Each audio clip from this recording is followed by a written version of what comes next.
तिकडे राजकीय वर्तुळातून आणखीन एक मोठी बातमी हाती येते ती म्हणजे नागपूरच्या या हिवाळी अधिवेशनाच्या दरम्यान शिवसेना ठाकरे गटाचे प्रमुख उद्धव ठाकरे यांनी मुख्यमंत्री देवेंद्र फडणवीस यांची भेट घेतली।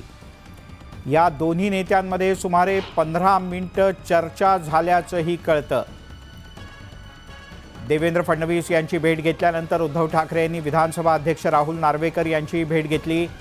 दोघांनाही भेट घेतल्यानंतर त्यांनी पुष्पगुच्छ दिला।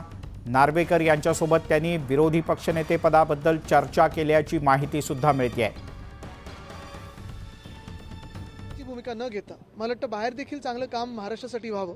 राजकीय जे निवडणुका असतात किंवा इतर जे मतभिन्नता असेल ती असेल आणि ती राहणार, पण याचा हा अर्थ नाही की शत्रुता कोणीच घ्यावी। आम्ही ते एकमेकांमध्ये तशी चर्चा केली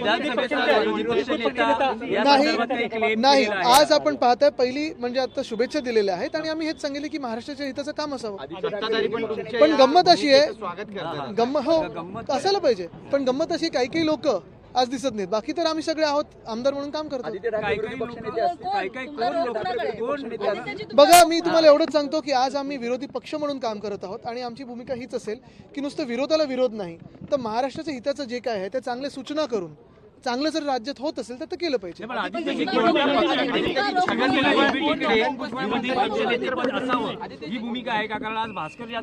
मी आज एवढंच सांगेन की आम्ही राजकीय मॅच्युरिटी दाखवत आहोत आणि एकमेकांशी चांगलं संबंध ठेवून काम करणे हे गरजेचं आहे।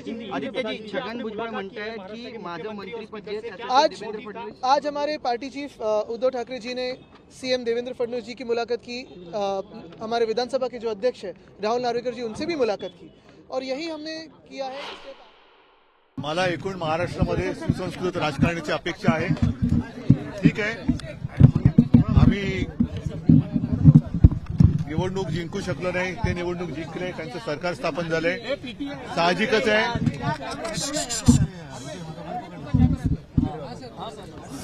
आहे। या सरकारकडनं महाराष्ट्राच्या हिताची अपेक्षा आहे, महाराष्ट्राच्या हिताचे निर्णय घेतले जातील ही अपेक्षा आहे। त्या व्यतिरिक्त बाकी ही निवडणूक कशी जिंकले, काय जिंकले, हे जे काय अनाकलनीय प्रश्न आहेत त्याच्याबद्दल आम्ही जनतेच्या माध्यमातून आवाज उठवत राहणार आहोत।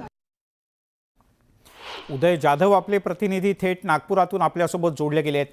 उदय, आपण या भेटीकडे अगदी सामान्य दृष्टीने जरी पाहिलं की निवडून आलेल्या मुख्यमंत्र्यांना शुभेच्छा देण्याकरता म्हणून ही भेट, पण देवेंद्र फडणवीस आणि उद्धव ठाकरे यांच्यात बंद दाराआड 15 मिनिटं चर्चा झाल्याचं कळतं। अगदी बरोबर मिलिंदजी, आपण पाहिलं की विधान भवनामध्ये मुख्यमंत्री कार्यालयामध्ये ही भेट झालेली आहे। शिवसेना उद्धव बाळासाहेब ठाकरे पक्षाचे पक्षप्रमुख उद्धव ठाकरे आणि मुख्यमंत्री देवेंद्र फडणवीस यांच्यामध्ये ही भेट झालेली आहे आणि ही भेट फक्त सदिच्छा भेट असल्याचं सांगितलं जात आहे। मुख्यमंत्री पदाचा पदभार स्वीकारल्यानंतर पक्षप्रमुख उद्धव ठाकरे यांनी त्यांना पुष्पगुच्छ देण्यासाठी आणि शुभेच्छा देण्यासाठी ही भेट घेतली असल्याचं सांगितलं जात आहे। महाराष्ट्राला मोठी राजकीय परंपरा आहे आणि त्या राजकीय परंपरेनुसारच या संस्कृतीचं पालन करण्यासाठी मी पुढचं पाऊल उचललेलं आहे आणि त्या दृष्टिकोनातून मी ही भेट घेतली असल्याचं सांगितलं जात आहे। मात्र पक्षप्रमुख उद्धव ठाकरे यांनी मुख्यमंत्री देवेंद्र फडणवीस यांचीच फक्त भेट घेतली नाही, तर त्यांनी विधानसभा अध्यक्ष राहुल नार्वेकर यांची देखील भेट घेतलेली आहे। त्यामुळे कुठेतरी विधानसभा विरोधी पक्षनेतेचा जो प्रश्न आहे तो कुठे सोडवण्यासाठी स्वतः उद्धव ठाकरे यांनी पाऊल उचलले का, हा खरा प्रश्न जो आहे तो विचारला जातो आहे।